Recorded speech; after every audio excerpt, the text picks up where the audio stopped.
Alright guys, we are back for another episode of this whole series of me building this race car and getting it ready to race. And as you can see, last round, that side there looks alright, but the other side is a bit munted. So we're going to figure out today what needs to be fixed. We're going to pull the front end off, give it a good look over, and make sure we can get this thing somewhat right for our next race meeting, which is in a couple of weeks. So I think the first thing to do is just get up on some jack stands and get the front wheels off, and or maybe take all four wheels off, I don't know. Get up on jack stands and see what we're at, and start getting the front off.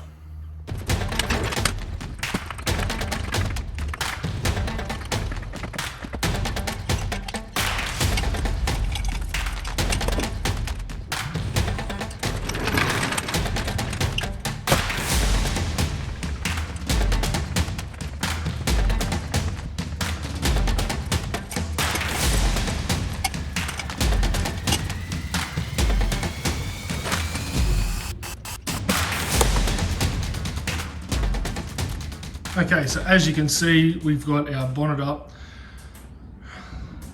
This corner over here looks absolutely ridiculous. We need to put a new headlight and new indicator in there. Pull the front bar off, pull the radiator support panel back because it was pushed in somewhat, and then we've also got to fix up our bonnet as best as we can. So that's the goal. I think just pulling the front off to start with, getting the headlights and all the indicators off, and then we can pull the radiator out, pull the support panel out, and go from there. So we'll see how we go now. Okay, so as the water drains out, what's left out the hoses, we've got the front bar off now. I don't know if this thing's going to be able to be saved because that's what it's meant to look like. You can see here it's completely flat and squished down, so we may just need to get a whole new front bar. As for this panel, this can be saved. I knocked a bit of it back into shape, and we should be able to get it back fairly square to where it was before, and then we can just push the bonnet out if need be and get that taken care of. But I think our biggest one right now is this crash bar here. So once we get that sorted, that'll bring our front bumper bar up to where it should be, and get everything back in alignment. But we will need an indicator, like I said, and a headlight. We can fix this up now, won't take long, and then we'll start the search for a new bar. If anyone has one of these, please let me know, because I'd rather just, instead of trying to spend hours trying to bend it back into shape in that little tiny gap down there, if I can just pick one up, throw it on the car, I'll do that. So everything's nice and square again. But all in all, it's actually much better than what I thought. I thought there'd be way more damage. We probably will need to get eventually a new radiator. That still does hold fluid. You can see here, it actually pushed back into the alternator, and then at the front took a bit of a hit down there too, but still works, still goes. Got a bit of a kink in it, but that's okay. We'll get that sorted. So now it's just a matter of bending this back into shape. So you can see there's a bit of a kink there, so we'll get that rid of that, push that forward. It should be good. Then we can take the bonnet off, straighten that big dent out.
seat, here's where we're at.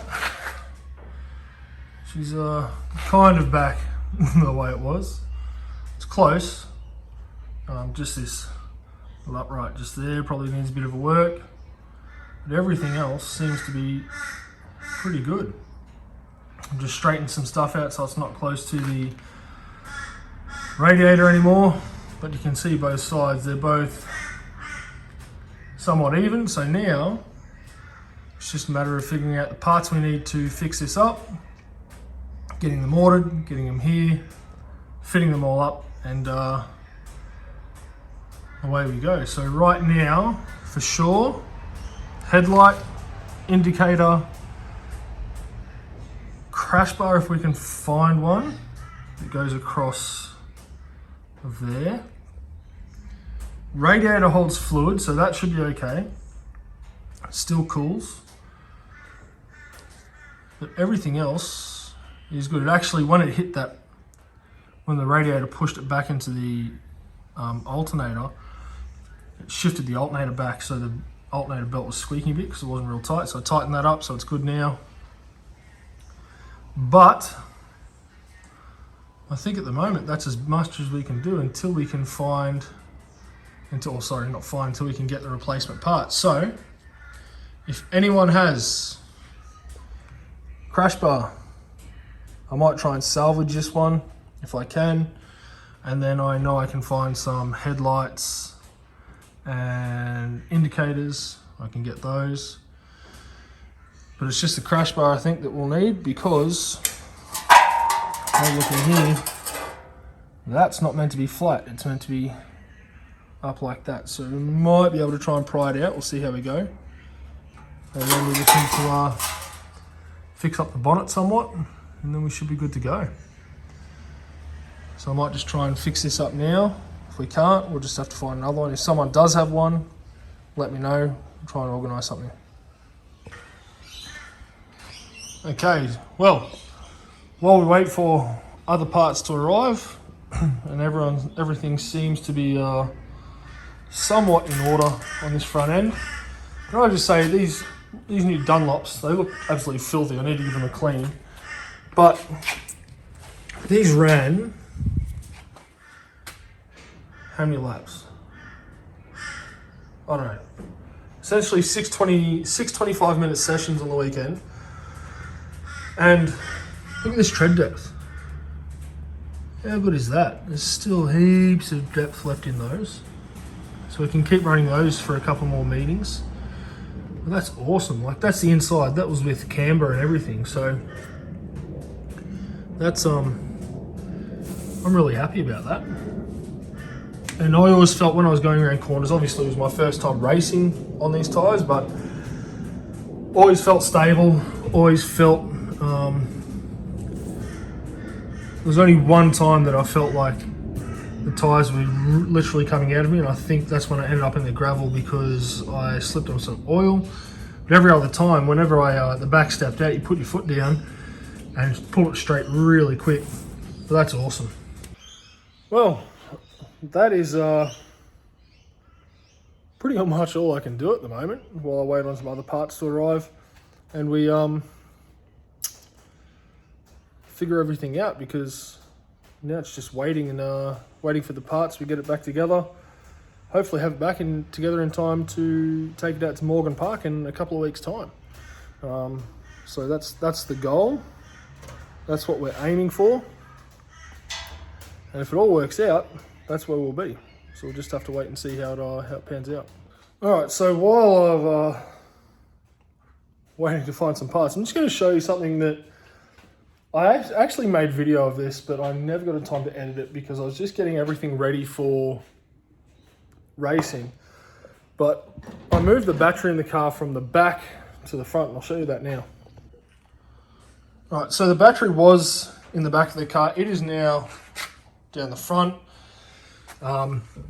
Looks like a bit of a mess, but it's actually pretty organized. I've got a couple of wires running off the positive and negative terminals down here to an Anderson plug to make it easier to charge. I will tidy it up a little bit more as we go along, but put all that in. One, just to don't have all those cables running down the middle of the car anymore. And two, it actually saved us about 2.5 kilos in just extra cable length and weight. That was in the car that we could get rid of. So what we did is we just moved it down there, shortened all the cables up, made it a little bit neater, and that saved us some weight. And it actually, starting the car up now is much easier because we don't have all the voltage drop that comes from the back to the front. It starts up really quickly. So we did that, and then we've got a few other things we did, so I'll show you those now. Right, per series regulations, we need to run a fan of some sort or a heater for the front windscreen. So all I did is I went to Anaconda. Now that looks like it's in the way of your vision, but when you're sitting in the car, you know, it doesn't block it at all. And that's just a 12 volt air mattress pump from Anaconda, and I've just wired it into a switch down there. So that I can turn that on, and this thing blows insanely hard. Let's see if I can get it to work.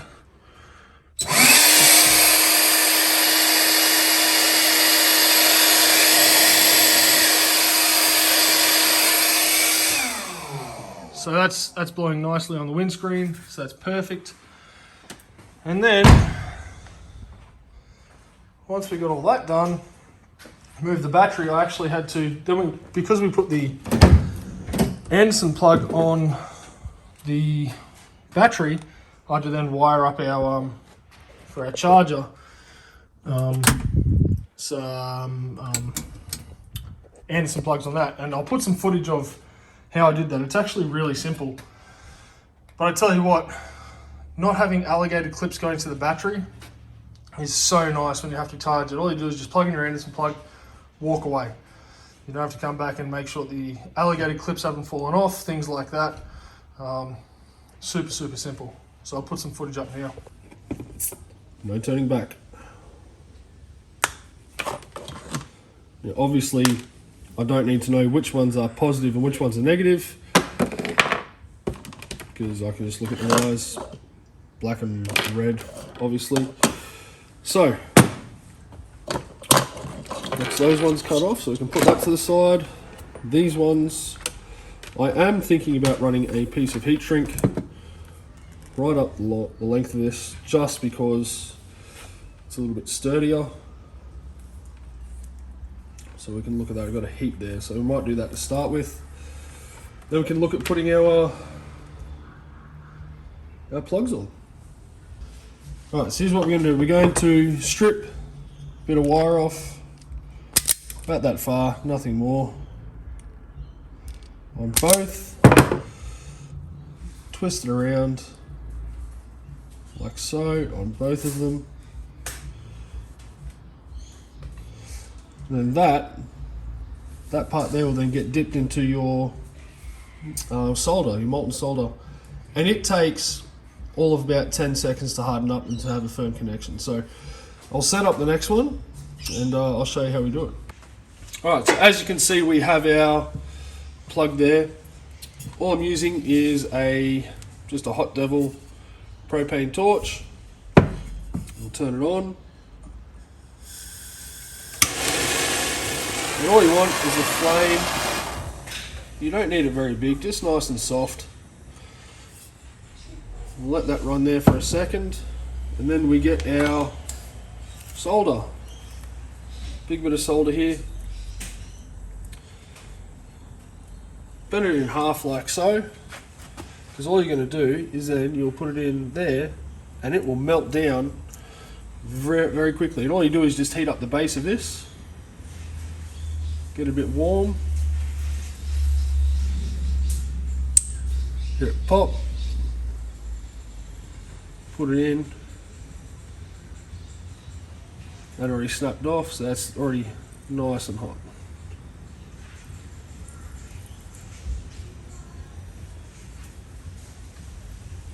You do like that until you don't want to get too much. What else we got? Oh, a bit more. Because you want a decent connection. It will take up all the space. Like so, that's almost to the top. So you get your first lead. We're going to go with the positive first.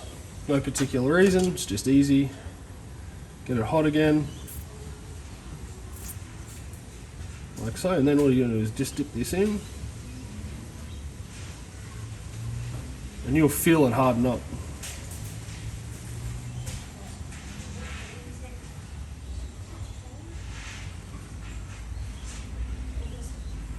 There we go, it's already hard. So, pull that one out, we'll do the next one.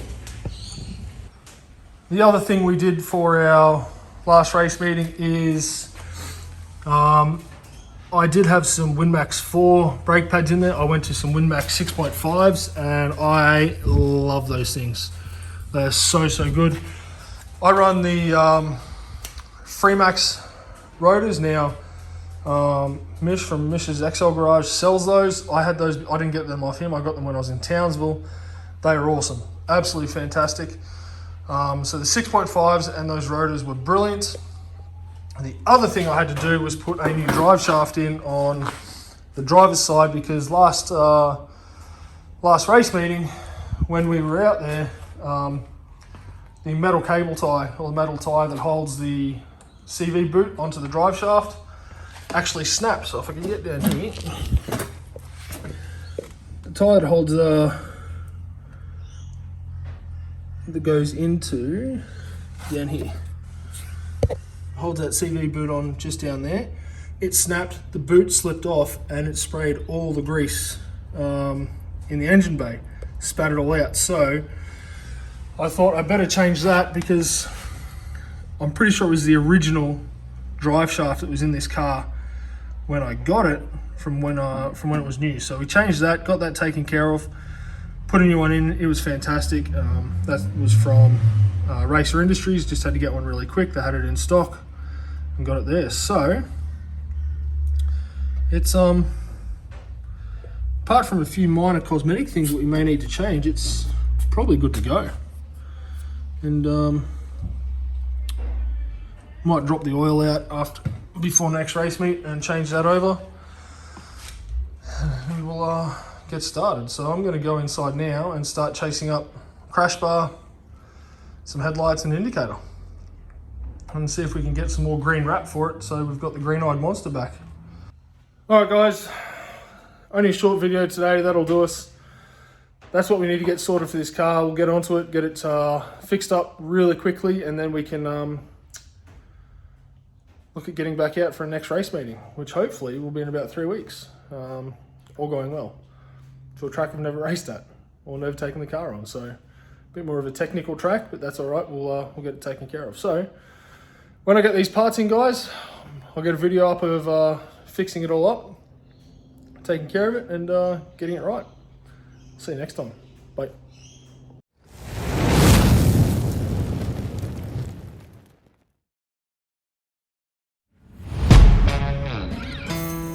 Yeah,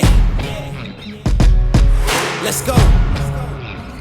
We just gotta go hard.